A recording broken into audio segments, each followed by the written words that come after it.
Salut les amis, ici Davy Moulin, content de vous retrouver pour cette nouvelle vidéo dans laquelle je vais vous expliquer comment être pédagogue, comment devenir un bon pédagogue.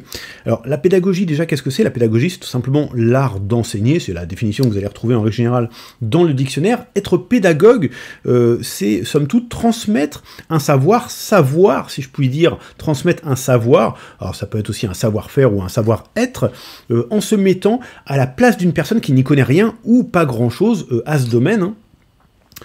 Pour que l'apprentissage soit le plus efficace possible, en fait, il faut savoir décrire un certain type de process, étape par étape, de façon vraiment détaillée. C'est là que le bât blesse pour certaines personnes qui n'arrivent pas à enseigner, qui aimeraient enseigner, mais qui n'arrivent pas, en définitive, à transmettre leur savoir, parce qu'en fait, ils ne rentrent pas assez dans le détail, ils ne se mettent pas assez à la place de la personne.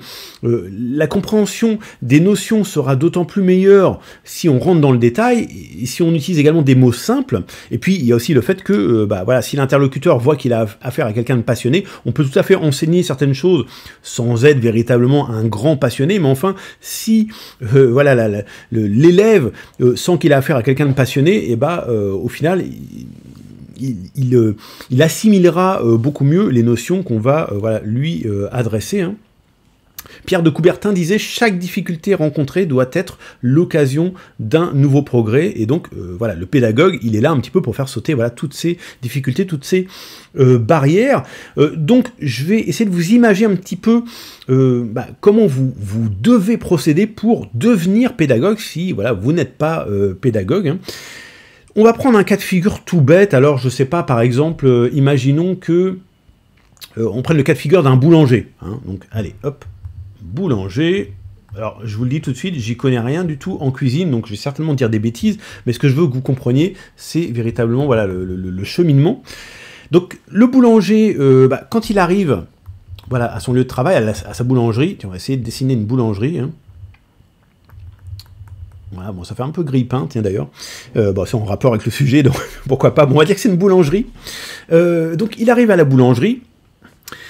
La question qu'il doit se poser, si lui veut transmettre voilà, sa manière de faire à un élève, s'il veut faire une formation, par exemple, des cours en ligne ou quoi au caisse, eh bien, il doit tout de suite se dire qu'est-ce que je vais commencer par faire quand j'arrive dans la boulangerie? Alors attention, rentrer dans le détail, ça ne veut pas dire non plus tout expliquer. Il y a des choses qui ne sont pas forcément fondamentales. Par exemple, peut-être qu'il va commencer par prendre un petit café. Bon, ça, on s'en fout clairement. L'élève, il n'en a rien à faire que vous preniez un café, un thé, ou voilà, ou ce que vous voulez. Par contre, peut-être que son second geste, ça va être d'aérer la pièce, je ne sais pas. Ça peut être important pour lui d'aérer la pièce, parce qu'il va être dans des meilleures dispositions, peut-être. Peut-être qu'au niveau de, voilà, des odeurs voilà, qui sont restées la veille, ça peut voilà, être bénéfique pour lui, voilà, pour son travail, je ne sais pas. Mais voilà, on pourrait imaginer que son premier geste, voilà, ça va être d'aérer. Alors, je dis n'importe quoi, ça se trouve, c'est pas du tout ça. Mais encore une fois, je veux que vous compreniez le cheminement. Alors, aérer la pièce. Ensuite, qu'est-ce qui va se passer? Il va certainement mettre, alors je sais pas comment on appelle ça, une blouse, une combinaison, on va dire une blouse, il va mettre sa blouse. Et là, à partir de là, eh bien, si on se met à la place de quelqu'un qui débute, eh ben, il y a plein de questions qui vont venir. C'est-à-dire que, par exemple, j'imagine que voilà, un complet débutant, ou même quelqu'un de peu expérimenté pourrait se demander est-ce qu'il y a une couleur particulière, voilà. Il pourrait se poser ces questions, parce que c'est vrai que souvent on voit les boulangers avec une blouse blanche, alors je sais pas pourquoi, ouais, c'est peut-être une question de tradition, mais peut-être qu'il y a une autre chose derrière. De la même manière que souvent les cuistots, les cuisiniers, chefs en tout cas, ont des toques blanches. Bon. Mais voilà, ça pourrait être une question, pourquoi pas. Qu'est-ce qui va se poser d'autre comme question? Il va se demander, je sais pas, quel type de blouse, par exemple. Est-ce qu'il faut une blouse courte? Est-ce qu'il faut une blouse longue? Je ne sais pas. Ou bien, quel type de texture, par exemple? Est-ce qu'il faut une blouse plutôt en tissu ou dans un autre matériel? Est-ce qu'il faut une blouse plutôt épaisse ou plutôt voilà, légère? Vous voyez un petit peu l'idée? Parce que peut-être que le fait d'utiliser en l'occurrence une blouse légère, j'imagine que c'est ça que va choisir notamment un boulanger ou un pâtissier, étant donné qu'il y a des fours à proximité, hein, bien souvent, voilà, ça va peut-être plus agréable de travailler avec une blouse légère par rapport à une blouse épaisse, mais voilà, le débutant, ça peut être des questions qui se posent. Hein. Quoi d'autre? Il va peut-être se poser la question du prix aussi, hein. Combien ça coûte une blouse comme ça? Où trouver voilà, quel type de blouse choisir? Où trouver ce type de, où trouver la blouse qui a le meilleur rapport qualité-prix, hein? Où? On va mettre où trouver. Bon voilà, j'imagine qu'il y a plein d'autres questions.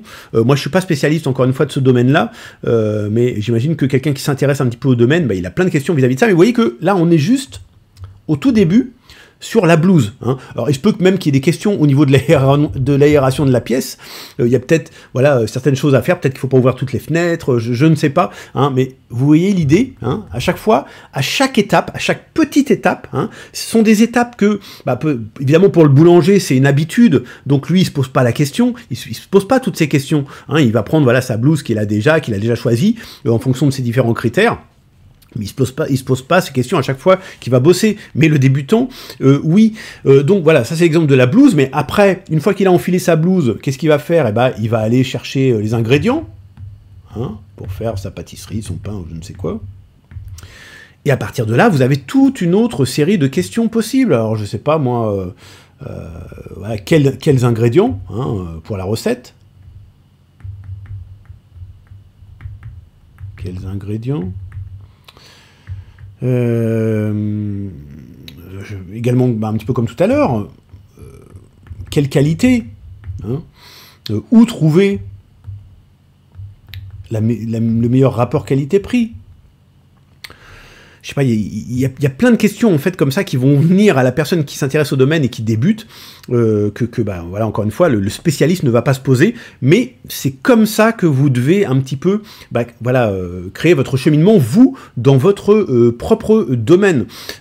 Et tout ça, ce qui est intéressant, c'est que lorsque vous allez faire ce travail, hein, donc vous notez tout sur un petit papier, ou sur un bloc-notes sur votre ordinateur, ça va vous offrir plein de possibilités après, vis-à-vis de votre audience. C'est-à-dire que, déjà, en procédant comme ça, vous allez peut-être pouvoir créer, par exemple, une formation, ou même plusieurs formations, hein, si tant est qu'il y a vraiment beaucoup d'étapes à chaque fois au niveau de... Enfin, beaucoup de sous-étapes, beaucoup de réponses, on va dire, à chaque question,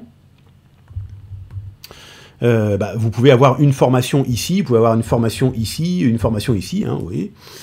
Et ça peut également vous donner plein d'idées de vidéos pour je sais pas, votre chaîne YouTube, ou des idées d'articles pour votre blog.